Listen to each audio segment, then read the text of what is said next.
had this to say about their backup quarterback, Shedeur Sanders, and why he hasn't given him an opportunity despite the injury this past week so far. He obviously came in Saturday with his back injury. We were hopeful that he'd be able to move around well enough to suit up on Sunday, but put him through a pregame warm-up, and obviously just didn't feel like he was ready to play, Mary Kay. But he's getting better every day, and I'm hopeful that he'll continue to improve. And if I can ask a super quick follow-up on that, why wouldn't you, just to see if it does anything to the offense, give him an opportunity to go in there and play? Yeah, obviously my focus is where we are right now, Mary Kay. That's not my focus. What's going on? What's going on in Cleveland? Anybody have an explanation? I don't. Smalls. The way I interpreted it, they're not ready to move on from Dylan Gabriel. They don't think the sample size is large enough. They're going to continue to go with him. They don't think Shedeur is ready. That's a good answer. Did they give that answer? No. Why not? That seems like an unbelievably fair answer. Maybe not the one that the fans and media wants to hear, or those fans of Shedeur, right, in Colorado or anywhere else that want their star player to play. But that seems like an insanely fair answer. We picked a quarterback in the third round. We went to him early. 4 or 5 games is not enough of a sample size. We want to give him an opportunity to play, and we do not believe anyone else is ready to play.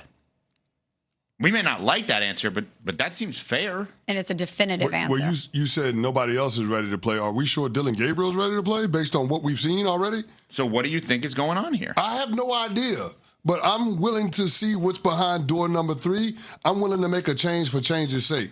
Because what I've gotten over the last 4 games with Dylan Gabriel is a guy that I have serious questions about whether or not he's an NFL quarterback. Seriously. So what does Kevin Stefanski want out of this? I don't know. I'm trying to figure out whether or not Kevin Stefanski wants to be the head coach of the Cleveland Browns. Because to continue to stay the course with Dylan Gabriel based on the body of work that we've gotten just doesn't make any sense to me. It's nonsensical. Dylan Gabriel is absolutely awful. I mean, you're talking about a quarterback that is small, he lacks escapability, and he's got a noodle arm. Not exactly the combination that you're looking for when it comes to trying to elevate your team.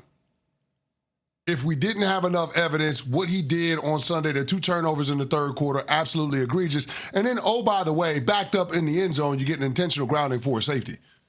One of the most embarrassing moments that we've seen from any quarterback in Cleveland. Just to contextualize what we've seen from Dylan Gabriel, his 25.8 QBR is actually worse than the QBRs of Deshaun Kaiser and Kevin Hogan in the 2017 season when Cleveland went 0-16. Oof. Let that sink in. Oof. It's as bad as it can get. Dylan Gabriel is a limited player at the quarterback position. He puts a ceiling on whatever your offense is capable of doing. Not that the offense was lighting it up with Joe Flacco as the quarterback, but it's gotten worse with Dylan Gabriel as your guy. And at some point, you have to move on just for change's sake, if for no other reason, to give hope to the other 52 guys in the locker room that maybe something can change. Maybe we can find a way to run into something. To give hope and to also determine definitively what you have in that quarterback room. You're not turning the season around at this point, unfortunately. No. So isn't your best bet moving forward at some point to see what you have in Shedeur so that you are as informed as you can be heading into this year's draft? So today is Tuesday. Yes. We have our first spring training moment of the day per Camp Pride, CP3. Oh. What do we mean? Spring training Tuesdays, we refer to Canty getting ready for first take, and we have to point out when he uses stuff that's really for first take on this show to test it out. Cam is reporting that the Kevin Hogan, Deshaun Kaiser comparison is really for first take and not this show. That's not true. Wow! 0 for 1 from true. Vegas East. That's not in the notes that I sent back to first take yesterday. I would add it. That's a very good note. No. It's a very good stat. I am going to add it. It's a very good stat. I would add it. That was for this show. Wow. That was for this Wait, show. Vegas so East, are we 0 the for major 1. leagues now? Yeah. Well, does it count if he then uses it later anyway? Yeah, no, it has to be prepped for that. If it's not in my first wasn't take prepped. notes, then it's not These were first take unsportsmanlike. part No, of Wait a this minute. show. Wait a minute. Spring training is working out the stuff for the regular season.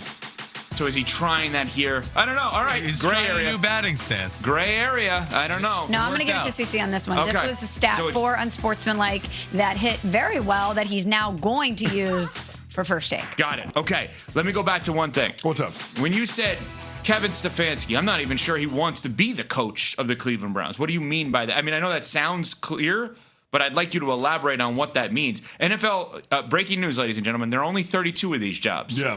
Voluntarily not wanting to have one of them only usually happens for someone that, like Andy Reid, if he's like, I'm good, I'm going to walk away. I don't need this anymore. I'm a first ballot Hall of Famer. Not Kevin Stefanski. Yeah, I don't think I'm breaking news when I say that I don't think everybody in the organization is on the same page in terms of what's happening around the quarterbacks, right? Because if they were, then we wouldn't have seen how clunky it was throughout the preseason, all of the inferences that they would keep 4 different quarterbacks on the active roster. Remember, they traded for Kenny Pickett only to trade him away at the end of the preseason.